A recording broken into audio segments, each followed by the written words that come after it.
Emma Wren woke to the chill of silk sheets clinging to her skin. The candlelight flickered across the tall, ornate walls of the mansion she did not recognize. Her mind was a blank slate. "Where am I?" she whispered, her voice trembling.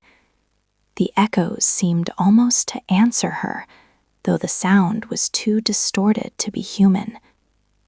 She swung her legs over the edge of the bed, her bare feet brushing the cold marble floor. The mansion was silent, too silent, but something in the air pressed against her temples, like a presence just behind her. A shadow shifted near the arched doorway. Emma froze. "You shouldn't have come back." Her heart leapt. She spun around, but no one was there. "Who's there? Show yourself." "I am always here." The voice was soft, honeyed, and cruel, slipping into her mind as if it had always belonged there. Emma staggered backward. I don't understand. I don't even know who I am." "You forget too easily, Emma." The voice coiled around her thoughts. "You forget who you were and who you belong to." Emma's stomach churned. The room seemed to warp. The walls breathed, shadows crawling like living things. She shook her head violently. "No, this isn't real. You're not real." A hand, pale and translucent, rested on her shoulder. She screamed, but no one came running. The hand pressed harder. The whisper was almost a caress now. "Oh, but I am real. More real than your own thoughts. And I've missed you." Tears ran down Emma's cheeks. Fear clashed with a strange longing. "Why are you doing this to me?" "Because you are mine, Emma, and soon you'll remember everything." A chill sank into her bones as images, fragments, flashed in her mind. A family she did not recognize, laughter that curdled into screams, a night of fire and betrayal. Her chest tightened. "Stop! Stop! I don't want to remember." "You cannot stop what has already begun. The house is alive, and I am its heart. You are the vessel." The walls pulsed, the candlelight bending toward her as if drawn by her fear. Emma ran, stumbling through endless corridors that seemed to stretch into infinity. The ghost's laughter followed, echoing in her skull. "You cannot escape, Emma. You've always been here. You always will be." In a grand hall, a mirror reflected her own face, but it wasn't her face. It was hollow-eyed, pale, lips twisted in an unnatural smile. Emma screamed, but the reflection whispered, "Welcome home." The candles blew out. Darkness swallowed her, and in the silence, the mansion whispered her name, over and over, until her thoughts were no longer her own. Emma woke again, not in her bed, but in a long corridor she didn't remember seeing before. The walls were lined with portraits of strangers, their eyes seeming to follow her every move. Some faces looked almost familiar. "Emma," the whisper slithered through the hallway. She spun, but the corridor stretched endlessly, a maze with no exit. "Who are you? What do you want from me?" she demanded, her voice cracking. "I want you to remember," the voice said, gentler now, almost coaxing. "You tried to leave, but the house does not let its own wander for long." Emma's knees buckled. I don't understand. Leave me alone." The portraits began to move subtly, eyes shifting, mouths twitching. A chill climbed her spine.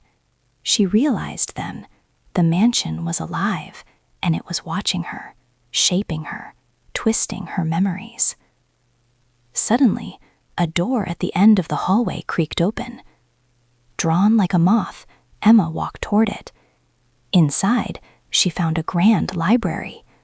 Dusty tomes lined the shelves, and in the center, a journal lay open on a pedestal.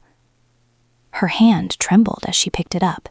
The handwriting was her own, or at least it seemed so. "Dear Emma," it began, "if you are reading this, it is too late. The house remembers everything you have tried to forget. It will not let you leave. It is not just a building. It is a hunger. And I am its voice. I am the one who loves you enough to consume you entirely." Emma dropped the journal, backing into a shelf. Books tumbled around her. No, this isn't real. None of this is real." "Reality is what I make it," the voice purred from everywhere and nowhere. "You will see, you will understand, and then you will belong." The shadows in the library thickened. They pressed against her skin like cold fingers. Whispers overlapped, fragments of voices, memories not hers, secrets she couldn't place, but somehow she knew they had been hers once. "I don't belong here! I don't!" she shouted, running toward the nearest door. But the hall outside had shifted. Every exit led back into the mansion's twisting corridors, walls bleeding candlelight that smelled of smoke and decay. A figure emerged from the shadows, tall, pale, faceless. It raised a hand, pointing at her. "Emma." The voice cracked, sounding almost human now, almost desperate. "You are mine. You've always been mine." She stumbled backward, tripping into a spiral staircase that led down into the bowels of the mansion. At the bottom, the air was thick, warm, suffocating. A single candle flickered, illuminating a pool of water. Emma glimpsed her reflection, but it was wrong. Her eyes were black voids, her mouth stretched in a smile that was not her own. "You see?" the voice whispered from the water, from the walls, from inside her head. "You were never meant to escape. You are the heart of this house, as I am, and together we will be eternal." Emma sank to her knees, shaking. Tears streamed down her face. "No, please, I don't want this. I'm not yours." "You cannot fight me," it said, almost tenderly. "But you can join me. Give yourself to the house, Emma. Let go. Let it remember through you." She screamed, the sound bouncing off the stone walls, but the mansion only hummed in reply, a low, droning song of possession and hunger. And as she screamed, a terrible truth settled into her bones. She had been here before. She had always been here, and the ghost was not just haunting her, it was her, and she was it, and there was no escape. Days, or what felt like days, passed, though Emma had no way to measure time. The mansion's corridors shifted while she slept, or thought she slept. Mirrors reflected not herself, but twisted, smiling versions of her own face. Whispers followed her, calling her name softly, then cruelly, then in voices she once loved. "Emma, come closer." She shook her head violently. "No, stop it! Stop calling me!" "I can't," the voice said, smooth and intimate. You belong here. You are part of me, part of the house, part of eternity. She stumbled into the dining hall. The long table was set with a feast she didn't recognize. The silverware gleamed unnaturally. A shadowy figure appeared at the far end, sitting in a high-backed chair. "Do you remember, Emma?" the ghost asked. I don't. Her voice was raw, breaking. "You tried to run, but the house is patient. I am patient. You belong to me." Suddenly, the chandelier above shattered. Crystals fell like sharp rain, slicing through the air. Emma ducked behind a chair, shaking. "Why are you doing this?" she screamed, clutching her head as whispers burrowed into her skull. I don't even know you." "Oh, but you do," it whispered, almost tenderly, yet cruel. "You remember everything you want to forget. The nights you cried alone, the screams you thought no one heard, the guilt, the fear, the choices. It all belongs here now, with me, with us." Her knees gave out and she collapsed on the cold floor. The walls began to drip a black, viscous liquid, the smell of decay filling her nose. The portraits in the room now twisted, mouths opening, eyes staring, whispering secrets she had never spoken aloud, but somehow they were hers. "You see," the ghost said, circling her like smoke, "I am not your enemy. I am you. I have always been you. I am what you tried to hide, and hiding does not work in my house." Emma sobbed, clutching her head, screaming silently into the growing darkness. Her mind fractured, memories bled into hallucinations. She saw herself as a child, alone in these halls. She saw lovers she had never known, yet felt love and betrayal as though it were hers. The ghost leaned closer. Its voice became a single, unbearable note inside her head. "Give in, Emma. Stop fighting. You are mine." Emma's vision tunneled into black. When she opened her eyes, she was standing in the grand hall again, staring into the mirror. But this time, it was not her reflection. It was the mansion itself, walls breathing, corridors writhing like veins, shadows moving as if alive. The ghost's face appeared within the glass, grinning, whispering, "Now you remember. Now you belong." She screamed, and for the first time, Emma felt the truth. The mansion had not trapped her. She had always been part of it.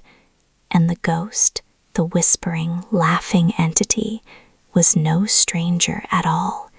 It was her. The walls hummed with triumph. The candles flared. Emma's scream echoed, fading into the mansion's song of eternal possession. And then silence, until the next visitor arrived. Emma woke, or thought she woke, but the bed was gone. She was kneeling on cold stone, the ceiling impossibly high, the chandeliers dangling like grotesque pendulums. The mansion had changed again. It had no beginning, no end, only corridors folding into themselves like some living nightmare. Emma, the voice was everywhere now, in her ears, inside her skull, in the shadows that writhed at the edge of her vision. "Please stop. I can't," she whispered, tears streaming, voice hoarse. "I don't even know what's real anymore." "Stop. Please stop," she cried, pounding the floor with trembling fists. "Why do you resist, Emma?" The voice coiled around her thoughts like smoke. "I am you. I have always been you. The house is nothing without us, and you are nothing without it." Suddenly, the portraits began whispering in unison. "We are her, we are her, we are her." The air grew thick, almost liquid. She stumbled backward, and the walls began to bend inward, the floor tilting like a ship at sea. Shadows lengthened, twisted into hands that reached for her. She screamed, clutching her head, and in that instant, the ghost appeared fully, tall, faceless, yet impossibly familiar. "Look at me, Emma. Look at yourself. We are the same. Stop running from what you are." Emma fell to the floor, sobbing. "No, I'm not. I'm not." "Yes, you are. You always were. You tried to hide it. You thought you could forget. But here, in my house, the truth survives." Her vision tunneled again. She saw herself walking through the mansion as a child, alone, hearing whispers that connoissed power, love, and fear. Then flashes of adults she didn't recognize, accusing her, punishing her, loving her, blurred into one chaotic storm of memory and hallucination. She tried to scream, but the sound caught in her throat. The mansion pulsed, its corridors contracting, the air thickening like molasses. The ghost leaned close, its whisper a rasp in her mind. "Give in, Emma. Let yourself be remembered. Let yourself belong." Her knees hit the cold floor. Her hands clawed at the stone. She felt herself breaking, her identity splintering.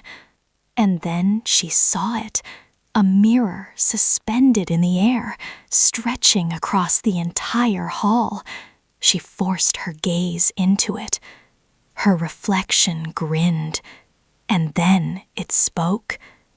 "Welcome home, Emma. Forever."